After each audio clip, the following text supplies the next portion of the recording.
Hello प्यारे बच्चों, स्वागत है आपका हमारे यूट्यूब चैनल में। इस वीडियो में हम लोग मोल अंश से रिलेटेड एक और बहुत ही अच्छा न्यूमेरिकल सीखने वाले हैं, जो कि आपके बोर्ड एग्जामिनेशन और हाफ ईयरली एग्जामिनेशन के लिए भी बहुत ही इम्पोर्टेंट है। तो आप इसको स्टेप बाय स्टेप अच्छे से सीख लीजिएगा। इस प्रकार के बहुत से क्वेश्चन रिलेटेड जो होते हैं वो आपके बोर्ड एग्जामिनेशन में बन जाते हैं, जो कि पैटर्न एक ही रहता है। बस आपको थोड़ा कैलकुलेशन का ध्यान रखना पड़ता है और इसमें सूत्र का भी जो ध्यान वो रखना पड़ता है। तो हम लोग चलते हैं, इसको सीखते हैं। बहुत ही इजी फॉर्मेट में सीखने वाले हैं।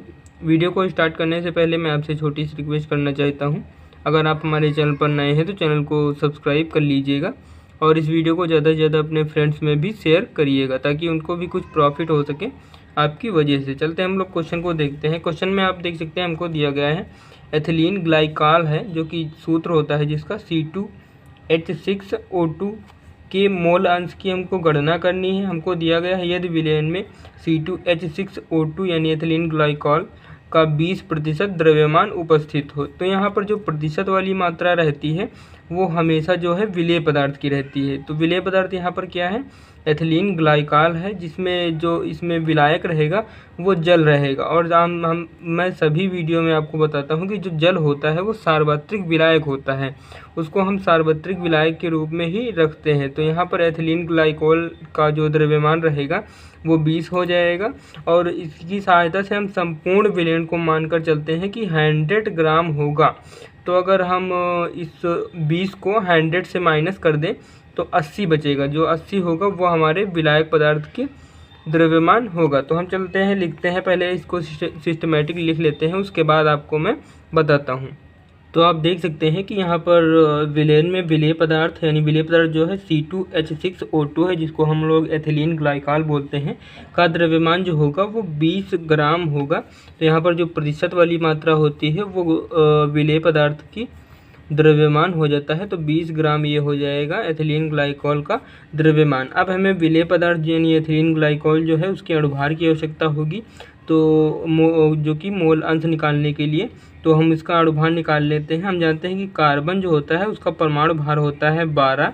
क्योंकि यहाँ पर 2 कार्बन परमाणु है तो 2 से गुणा कर देंगे, प्लस में हाइड्रोजन का 1 होता है तो 1 और गुणे में 6 हाइड्रोजन है तो 6 से गुणा कर देंगे। और यहाँ पर ऑक्सीजन का होता है 16 परमाणु भार और यहाँ पर 2 ऑक्सीजन परमाणु है, तो इसको इस प्रकार गुणा करके लिख देंगे। अब जब इनको हम सॉल्व करेंगे तो 12 दूना 24 हो जाए, प्लस में 6 एकन्नम 6, प्लस में 16 दूना ये हो जाएगा 32। अब आप जब इसको पूरा को टोटल करेंगे तो ये आ जाएगा 62 ग्राम प्रति मोल में हम इसको अणुभार को व्यक्त करते हैं। अब यहाँ पर जो विलायक पदार्थ का द्रव्यमान होगा, जो कि हमने अभी बताया था आपको, जो संपूर्ण विलयन होगा वो 100 ग्राम होगा।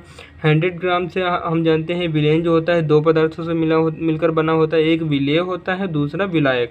क्योंकि विलेय यहाँ पर 20 ग्राम है तो विलायक हमको विलायक को निकालने के लिए हम 100 माइनस 20 कर दें, यानी 100 माइनस 20 कर दें तो हमको विलायक पदार्थ की मात्रा आ जाएगी। तो ये हो जाएगा 80 ग्राम विलायक पदार्थ की मात्रा हो गई। इसी प्रकार हमको आवश्यकता होगी विलायक के अणुभार की। तो जल का अणुभार आप लोग जानते हैं जो कि होता है 18 और इसके मात्रक को हम लिख देंगे ग्राम प्रति मोल में, इसको व्यक्त करते हैं। तो हमने सभी वैल्यूज़ को फाइंड आउट कर लिया है। अब हमें मोल अंश का यहाँ पे फार्मूला अप्लाई करना है और इसको सॉल्व करना है और हमको इसका आंसर फाइंड आउट हो जाएगा। तो मोल अंश का फार्मूला होता है मोल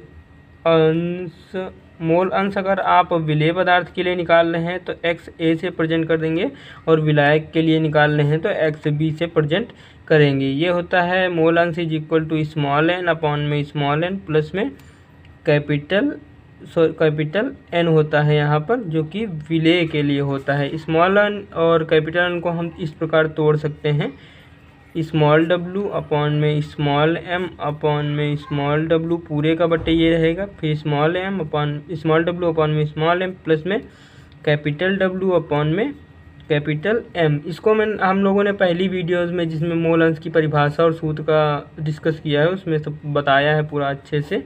ये पूरे का बटे रहेगा और स्मॉल w की वैल्यू कितनी, यानी जो विलेय पदार्थ का अणुभार है वो आप देख सकते हैं यहाँ पर 20 दिया गया है, ये रहा, ये 20 दिया गया है, यहाँ पर 20 ग्राम है और अणुभार इसका कितना है 62 दिया गया है, तो इसको लिख लेंगे 20/62। इसी प्रकार सेम यहाँ पर भी रहेगा 20/62 और प्लस में यहाँ पर क्या रहेगा कैपिटल डब्लू की वैल्यू ये 80 और 18 है, यानी 80/18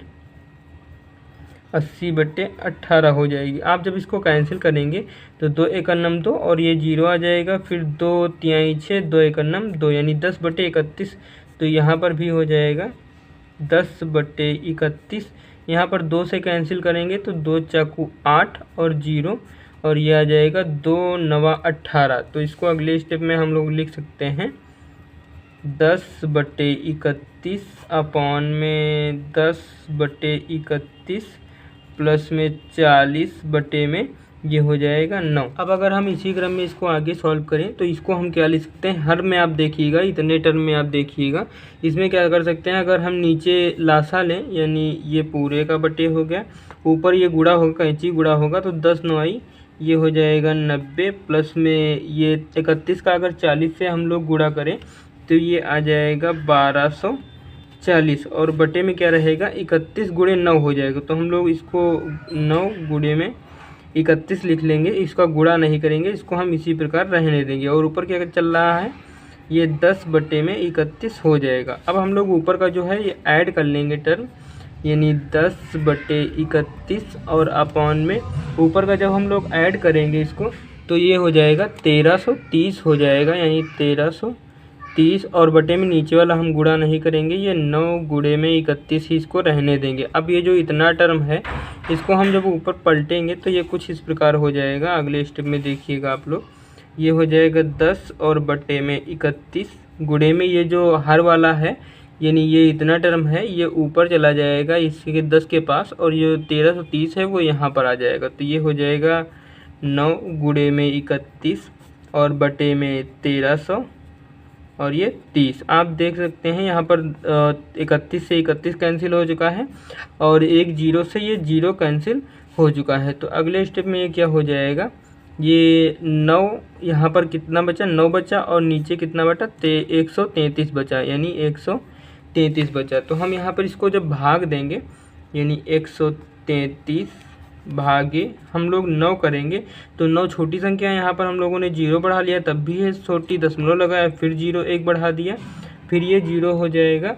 फिर हम इसको जब भाग देंगे तो ये कितनी बार में जाएगा, अगर हम इसको 6 बार में करें तो ये हो सकता है 6 तिहाई 18 के 8 हासिल चला 1, 6 तिहाई 18 और 1 19 का 9 हासिल चला 1, 6 एकन्नम 6 और 1 7 यानी 798 हो जाएगा।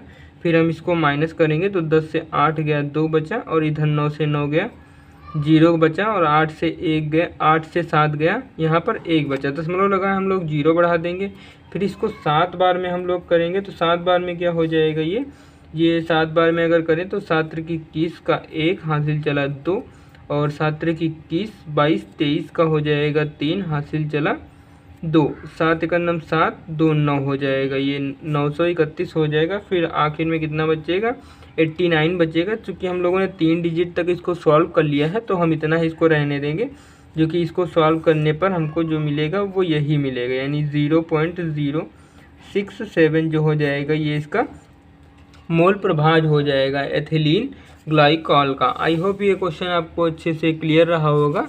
इसी प्रकार के क्वेश्चंस के सॉल्व वीडियोस पाने के लिए आप हमारे चैनल को सब्सक्राइब कर लीजिए। मिलते हैं किसी नेक्स्ट वीडियो में किसी नए टॉपिक के साथ, तब तक के लिए जय हिंद।